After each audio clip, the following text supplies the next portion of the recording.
Today's lesson is called Communication for Persuasion. And in this mini lesson, we're going to talk about how we tend to communicate when we're called upon in a professional context. And I'm going to offer you some specific techniques that I believe can help you improve the effectiveness and in particular the persuasive qualities if you have to defend a proposition or promote an idea, whether it's written or in slide presentations. So let's go. The first thing, let's say you are called upon to do a brief presentation, but they're not to your peers who know about your particular research topic or your specialization. Let's say it's a broad general audience. Here are some basic components of typical presentations. How would you sequence these together? I'd like you to give this some thought. And in fact, I'm going to play some music and let's take 30 seconds for you to think about this. So really think about how would you string this together?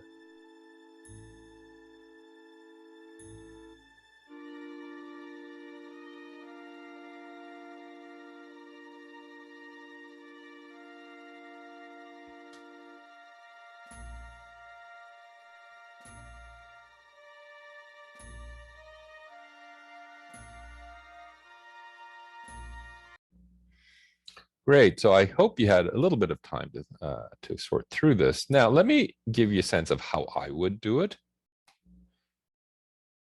And this is my view. So actually starting with a problem definition, not surprising, but immediately go into demonstration and then do some form of an introduction, background, and then concept development all the way to results and finally bring in some application conclusions. People are sometimes surprised by this sequence, and mainly because the introductory material tends to be in the middle and not at the front. So this is the kind of approach that I want to talk a little bit more about today. Now, before this lesson, I was hoping that you could work through that one article and a video that I pointed to. Comes from us from the Olympics, the Tokyo Olympics, and it relates to, and I know this is kind of odd, but you'll see the relevance, but relay races, 4-person relay races.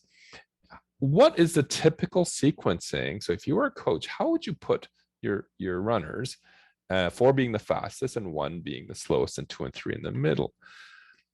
Typically, this is the starting point, 3, 1, 2, 4. Your second fastest is first and your fastest is last. And in fact, this is a concept or an idea that I adopted for communication a while back, and it's worked very well for me. And I call it the 3, 1, 2, 4 rhythm.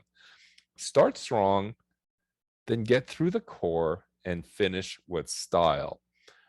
Let's have a deeper look at this in terms of professional communication. So going back to my suggestion on how I would string together that short presentation, well, the initial problem definition and really starting with a demonstration, actually showing that what you have to talk about is interesting and important. So listen up. This is important. Get the attention of the audience. But then you go through the details and all the necessary information people need to get a clear understanding of what you're doing and leading into some, in fact, much more rigor and additional detail, and finally concluding with a bang, wow factor. Look at all the things it can be used for, and here's the big picture. And in fact, that is the 3, 1, 2, 4 rhythm. Think about it. This is, and I did the same thing when I was younger, and you know, when I watch a lot of presentations given by people, this is what we tend to do. We start with background and intro and we lead into it, then we kind of describe what we've been working on in a general sense, and then if there is a demonstration or some results, we show it, and then we bring it together in a big conclusion. Sounds sensible enough, but this is the problem.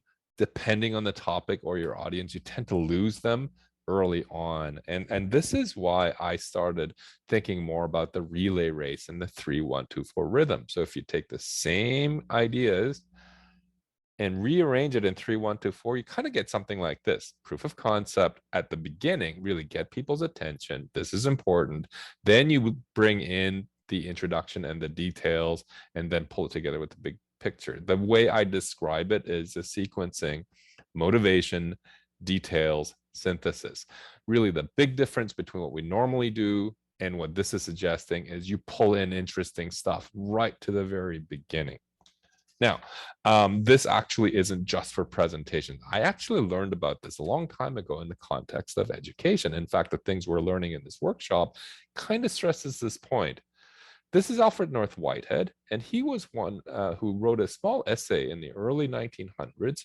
And he just said, great learning happens in 3 steps: romance, precision, and generalization. And I love this treatment or this description, to have your audience fall in love with what you want to talk about so that they'll want to learn the precise details, but bringing it together in a holistic concept. That was what he meant.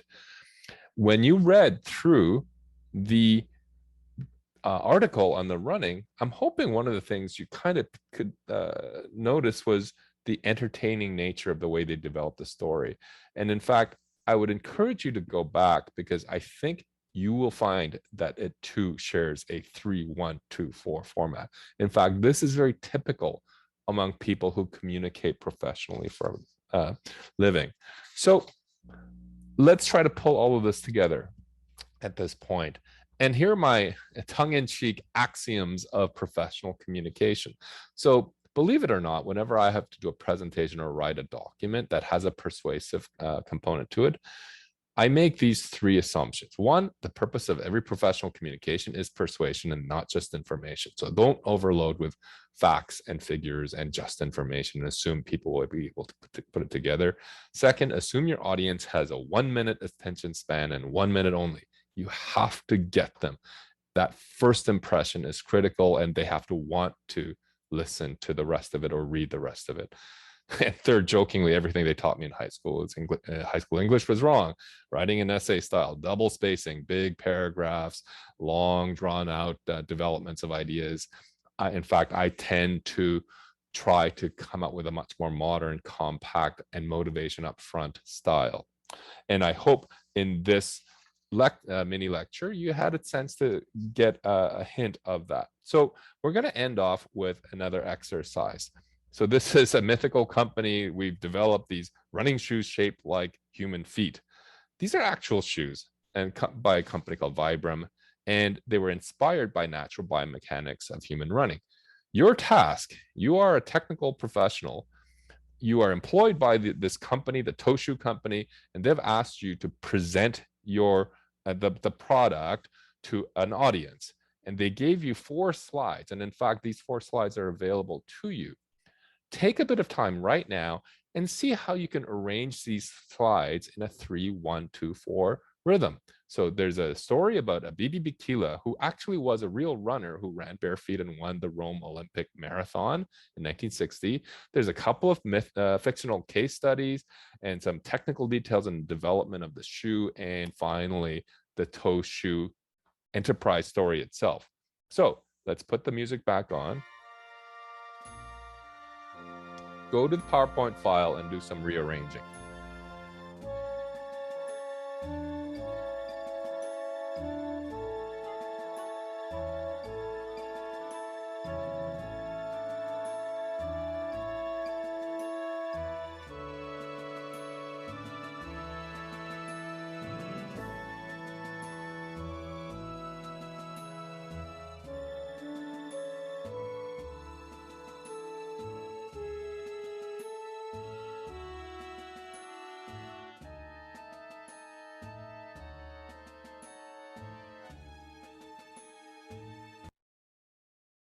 Okay, so I hope you had a sense, and there's no right or wrong answer mostly in this. In fact, the thing that I wanted you to do is get a sense of how you develop a strong narrative where motivation comes at the beginning. So final ask for you, think about your own work.